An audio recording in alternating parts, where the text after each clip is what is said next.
जवेरिया अपने आप को चारपाई पर पड़े बिछौने से लिपटकर ढकने की कोशिश करने लगी। जवेरिया की आंखों में अब शर्म और पछतावे के सिवा कुछ नहीं दिख रहा था।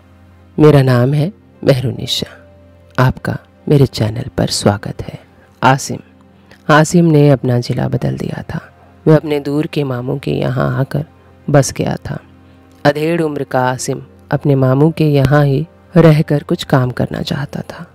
मामू भी अच्छे थे। आसिम की तंग हालात को देखते हुए उससे बिना कोई सवाल किए उसे काम पर रख लिया था। मामू की अपनी वेल्डिंग की दुकान थी तो वहाँ वर्कर की वैसे ही बड़ी ज़रूरत रहती थी। आसिम मेहनती और ईमानदार भी बहुत था। दिन रात बड़ी शिद्दत से काम करता। वो मामू के यहाँ हर तरह के काम करता, साफ सफाई से लेकर सामान उतारने चढ़ाने तक। धीरे धीरे आसिम काम भी सीख गया तो मामू अब उसे बड़े और जिम्मेदारियों का काम भी देने लगे, जैसे किसी से पैसे लाना या किसी को पैसे देना। आसिम बड़े शांत और ज़्यादातर खामोश रहता, हंसना मजाक करना जैसे उसे आता ही नहीं था। अब आसिम मामा के ख़ास आदमियों में से एक था। मामा के पास आने जाने वाले लोगों को भी वो बहुत अच्छे से जानता था। सब अच्छे लोग थे। अच्छे इंसानों को अच्छे लोग ही मिलते हैं। लेकिन एक दिन जब आसिम दुकान पर पहुंचा तो दुकान का ताला टूटा हुआ था। तो उसने तुरंत मामू को फ़ोन किया और दुकान का आंखों देखी हाल बताया। मामू तुरंत वहां पुलिस लेकर पहुंच गए। मामू दुकान में एक तिजोरी रखते थे। वो तिजोरी मामू के अलावा किसी को नहीं पता थी। वही तिजोरी किसी ने चुरा ली थी। पुलिस ने छानबीन शुरू की, लेकिन चोरी किसने की इसका कुछ पता नहीं लगा पाई। कई हफ्ते गुजर गए पर चोर अब तक नहीं मिला था। मामू की सारी जमा पूंजी और वो रुपए भी चोरी हो गए थे जिसे मामू बाजार में लेन देन के लिए रखते थे। चोरी होने के एक रात पहले ही उनको कोई 20 लाख रुपए दे गया था। वो पैसे मामू के नहीं थे, वो भी चोरी हो गए थे। इधर मामू सदमे में थे पर किसी भी तरह खुद को संभाले हुए थे। हफ्ते से महीने गुजर गए लेकिन अब तक पुलिस चोर को नहीं ढूंढ पाई थी। मामू दुकान पर बैठे थे। सब मिलने वाले आते, अफसोस करके चले जाते। आसिम सब पर नज़र रखता। तभी उसने देखा उन सब आदमियों में एक आदमी अपनी एड़ियाँ उचका कर चलता है। वो लगभग रोज आता जाता था। उस दिन भी जब वो आकर गया तो आसिम उसके जाने के बाद तुरंत अपने मामू के पास गया और बोला, ये जो आदमी है लंगड़ा। मामू ने तुरंत उसे टोकते हुए कहा, अरे आसिम कैसे बोल रहे हो, वो लंगड़ा नहीं है। तो आसिम ने तुरंत मामू की बात काटते हुए बोला, मामू चोरी उसी ने की है। मामू चौंक कर बोले, आसिम होश में नहीं हो क्या? तुम्हें पता है कौन है वो? इस जिले के बहुत बड़े आदमी हैं और वो लंगड़े नहीं हैं। जानते हो वो इतने नेक और रहम दिल है कि वो अपना पूरा पैर भी ज़मीन पर नहीं रखते, क्योंकि उन्हें लगता है कि कहीं उनकी एड़ियों से कुचल कर कोई चींटी ना मर जाए और तुम उन पर तोहमत लगा रहे हो। होश में आओ आसिम, वरना किसी को पता चल गया कि तुमने उन पर चोरी की तोहमत लगाई है तो वो तुम्हें इस जगह से तो निकलवाएंगे ही, साथ में मेरा जीना भी हराम कर देंगे। मामू की सारी बात सुनने के बाद भी आसिम अपनी जिद पर अड़ा रहा। बोला, मैं हर सितम सहने के लिए तैयार हूँ मामू, बस आप एक बार इसकी तलाशी लो। इसके घर की या पुलिस वालों से कहो पूछताछ करे इसकी। मामू आसिम का ये यकीन देखकर खामोश सोचने लगे कि क्या करूं। आसिम की बात अगर झूठ हुई तो इसके साथ साथ मैं भी बर्बाद हो जाऊंगा, लेकिन इतने यकीन से कह रहा है अगर सच हुई तो मेरे पैसे तो मिल ही जाएंगे।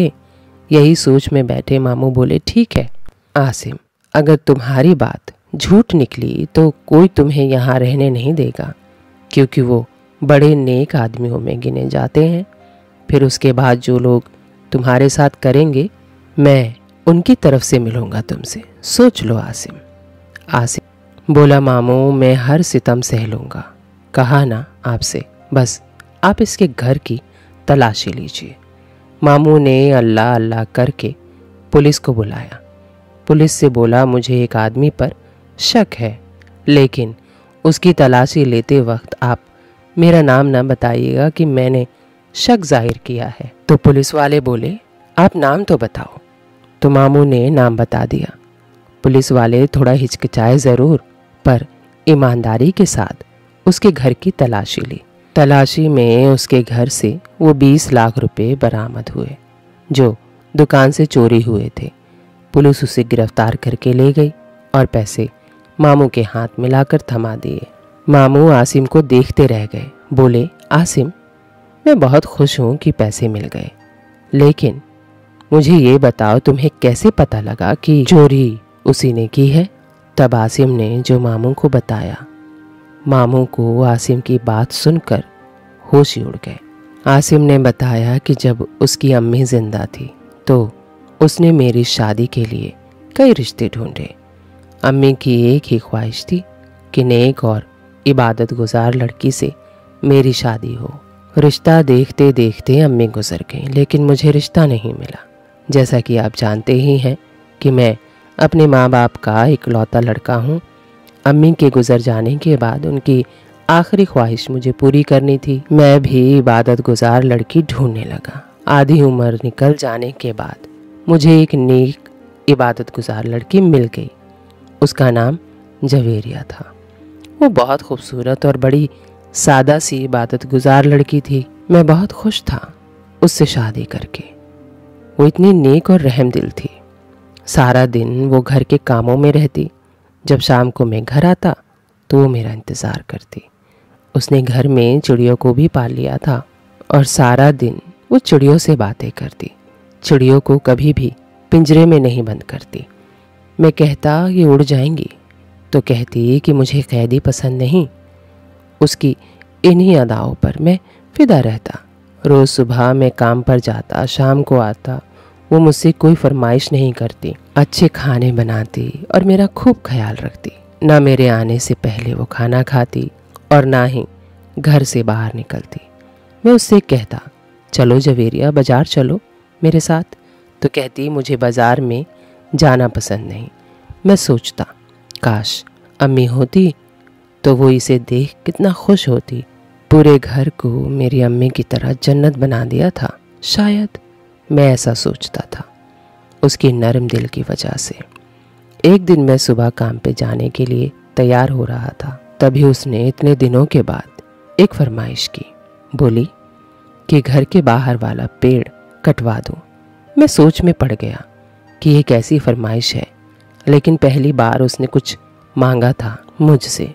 मैं सोचने लगा। फिर मैंने बोला कि बिल्कुल कटवा दूंगा, लेकिन पेड़ क्यों कटवाना है? तो उसने मुझसे कहा कि बाहर पेड़ पर अक्सर लड़के चढ़ जाते हैं। हालांकि वो इतने बड़े नहीं होते, लेकिन जवान होते बच्चे तो हैं ही, और मुझे ये पसंद नहीं कि कोई भी मुझे देखे। मैं आंगन में निकलने से कतराने लगी हूँ। आप इसे कटवा देंगे तो मुझे आसानी होगी घर संभालने में। मुझे ये सुनकर इतना फक्र महसूस हुआ कि मैं दुनिया का एक ऐसा शख्स हूँ जिसे दुनिया की सबसे सुंदर और नेक औरत मिल गई है। मैं उस दिन खुशी से झूमता हुआ काम पर निकल गया। अगले ही दिन मैंने बाप दादाओं का लगाया हुआ अपना इतना पुराना पेड़ कटवा दिया और बस अपनी जवेरिया को देखता ऐसा लगता कितनी पाक है ये, इसे छू भी लूँ अगर तो मैली हो जाए। मैं इसकी इस अदा पर इस कदर फिदा था कि काम पर उसका ख्याल मेरे जहन में घूमता रहता। एक रोज़ मैं उसी के ख्यालों में गुम अपना काम अधूरा छोड़कर दोपहर में ही घर पहुंच गया। फिर जो मेरी आंखों ने देखा, मैं आसमान से सीधा अपनी कब्र में गिर गया। वो किसी गैर मर्द की बाहों में लिपटी हुई थी और उसकी बातों में इतना गुम थी कि मेरे आने की आहट को भी सुन ना सकी। मैं उसके पास जाकर खड़ा हो गया। फिर दोनों ने मुझे देखा। मैं इतने सदमे में था कि उस आदमी को पकड़ ही ना सका।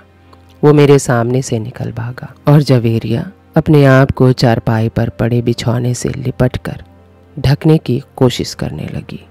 जवेरिया की आंखों में अब शर्म और पछतावे के सिवा कुछ नहीं दिख रहा था, लेकिन मैं बस जवेरिया को देखकर रोए जा रहा था कि मैं इसे छू लूँ तो ये मैली हो जाए। इतना मान रखता था इसका। इसके कहे बगैर मैं इसे छूता भी नहीं था। कुछ समझ नहीं आया कि मैं क्या करूं। फिर मैं जवेरिया को, उस घर को और उस जगह को छोड़कर हमेशा के लिए यहाँ आ गया और एक लंबी खामोशी में मुब्तला हो गया। लेकिन जब चोरी हुई और वो नेक आदमी रोज़ अफसोस जताने आता तो मेरी खामोशी टूट गई। मुझे वो सब फिर से याद आ गया। तभी मैं आपसे बोला कि चोर कौन है। और देखिए, सच में चोर वही निकला। ये सुनकर मामू को आसिम के साथ हुए हादसे पर अफसोस ज़रूर हुआ, लेकिन मामू ने उसकी कहानी से ये सीखा, अगर कोई ज़रूरत से ज़्यादा नेक या अच्छा बन रहा है तो उससे थोड़ा बच कर रहिए, क्योंकि ज़रूर वो अपनी किसी काले करतूत को नेकी की चादर उड़ा रहा होता है। चलते चलते एक शायरी सुना देती हूँ कि हम एक उम्र इस झूठ में बिता रहे थे, वो नहीं थे जो पेश आ रहे थे। उम्मीद है मेरी ये कहानी आपको अच्छी लगी होगी, तो चैनल को सब्सक्राइब कीजिएगा और हाँ, बेल आइकन को दबाना ना भूलिएगा। Thank you for watching.